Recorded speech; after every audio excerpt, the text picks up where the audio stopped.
ตู้นี้ไฟเข้าด้านล่างวัดที่ขั้วนิวทรัลไม่มีไฟถูกต้องวัดที่ขั้วไลน์หรือ220โวลต์มีไฟถูกต้อง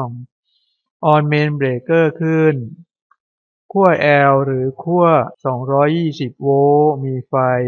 แสดงว่าไฟผ่านมาแล้วขั้วนิวทรัลหรือขั้ว0โวลต์มีไฟแสดงว่าขั้วนิวทรัลผ่านมาไม่ได้หรือขั้วนิวทรัลขาด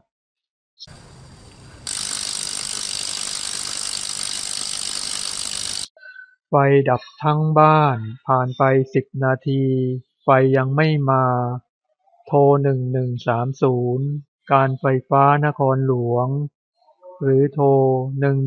1129การไฟฟ้าส่วนภูมิภาคผมถามเจ้าหน้าที่ว่ามีคนแจ้งไฟดับหรือไม่เจ้าหน้าที่บอกไม่มีขอรหัสเครื่องวัด8หลักอยู่ในบิลค่าไฟฟ้าจะเข้ามาทำการตรวจสอบให้ผมลองวัดที่ปลั๊กกราวขั้วไลน์มีไฟขั้วนิวทรัลมีไฟ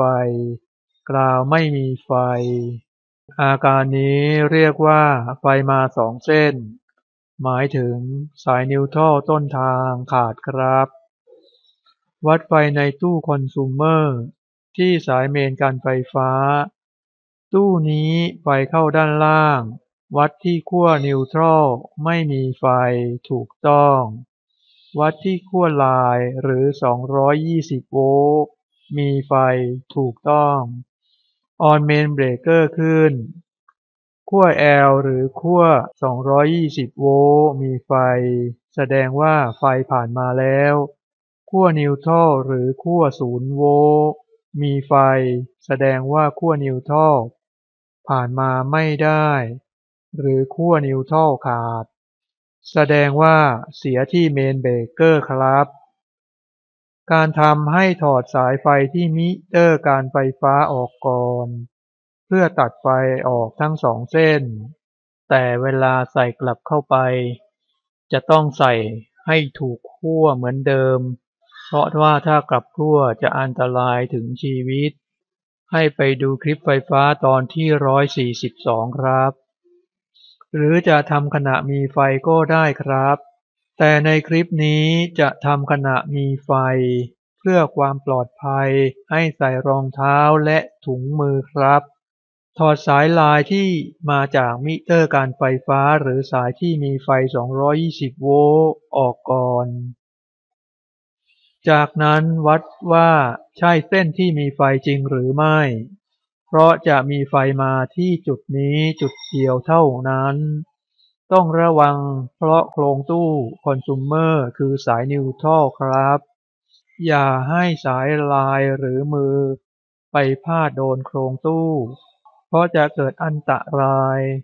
ให้ไปดูคลิปไฟฟ้าตอนที่95และ106ครับเมื่อเราพันเทปลงไปแบบนี้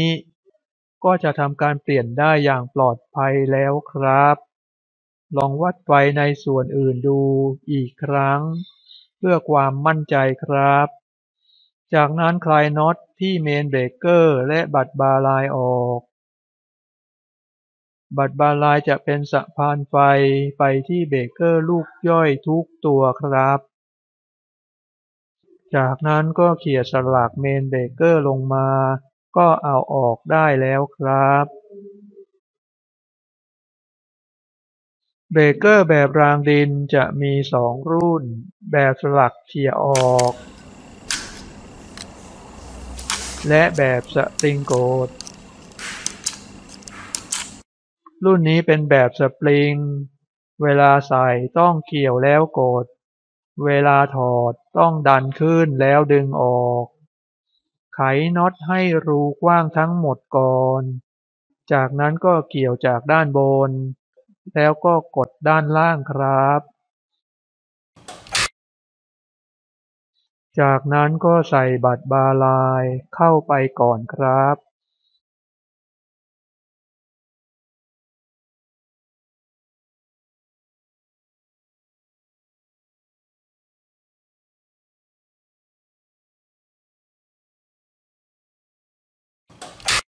การใส่สายลาย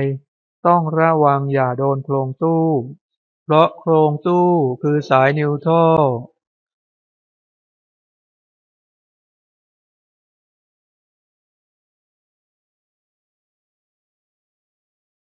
ส่วนสายเส้นนี้ผมต่อตรงไม่ผ่านเมนเบรกเกอร์เพื่อทดสอบงานไฟฟ้าของผมครับ